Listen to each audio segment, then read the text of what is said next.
குற்றவாளியை, குற்றம் சாட்டப்பட்ட நபரை, குற்றம் புரிந்த நபரை காவல்துறை எப்படி கைது செய்யுமோ அதே போல் தனி மனிதராக நாமும் சாமானிய மக்களும் அந்த குற்றவாளியை கைது செய்யலாம். சட்டத்துல இடம் இருக்கு.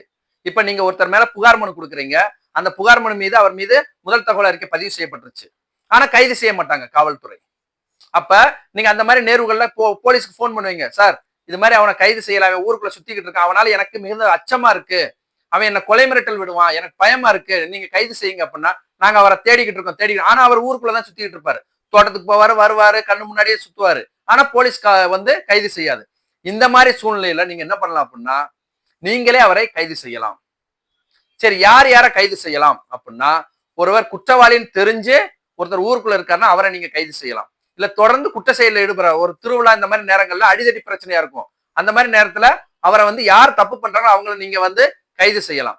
உங்க கண்ணு முன்னாடி ஒரு தவறு நடக்கு அப்படின்னா அவர் குற்றவாளி நீங்க தெரிஞ்சீங்கன்னா கட்டாயமாக அவரை நீங்க கைது செஞ்சு காவலுக்கு உட்படுத்தலாம். நீங்க கைது செஞ்சு உடனே போலீஸுக்கு தகவல் கொடுத்து போலீஸ் வர சொல்லி அவரை பிடிச்சு கொடுக்கணும். இல்ல அப்படின்னா நீங்களே கொண்டு போய் பக்கத்துல இருக்கக்கூடிய காவல் நிலையத்துல அவரை ஒப்படைக்கணும். இல்ல அப்படின்னா ஒரு விளம்பரம் வரும், இல்ல செய்தித்தாள்ல சொல்லுவாங்க, இவர் தேடப்படும் குற்றவாளி, இவர் தலைமறைவாக இருப்பார். அப்படிப்பட்ட நபர்கள் வந்து உங்க கண்ணு முன்னாடி இருந்தாங்கன்னா அவங்களையும் நீங்க கைது செய்யலாம். கைது செஞ்சு நீங்க அவங்களை வந்து காவல்துறையிட்ட ஒப்படைக்கணும். நீங்க அவங்களை அடிச்சு சித்திரவதைப்படுத்தி துணி அவுத்து அவமானப்படுத்தி மனித உரிமை மீறல ஈடுபட்டீங்கன்னா உங்கள் மேல்தான் வழக்கு பதிவு செய்யப்படும். இந்த கைது செய்யும் நேரங்களில் நீங்க ரொம்ப தெளிவாக கவனத்தோடு செயல்படணும்.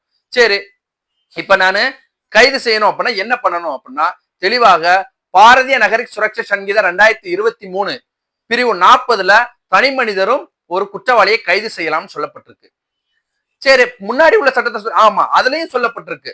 குற்ற விசாரணை முறை சட்டம் 1973 பிரிவு 43ல தெளிவாக சொல்லப்பட்டிருக்கு. தனிநபர்களும் ஒரு குற்றவாளியை இல்ல குற்றம் சாட்டப்பட்ட நபரை இல்ல குற்றம் புரிந்த நபரை கைது செய்யலாம் அப்படின்னு. கைது மட்டும்தான் செய்யலாமா? அவரை பிடிக்கத்தான் செய்யலாமா?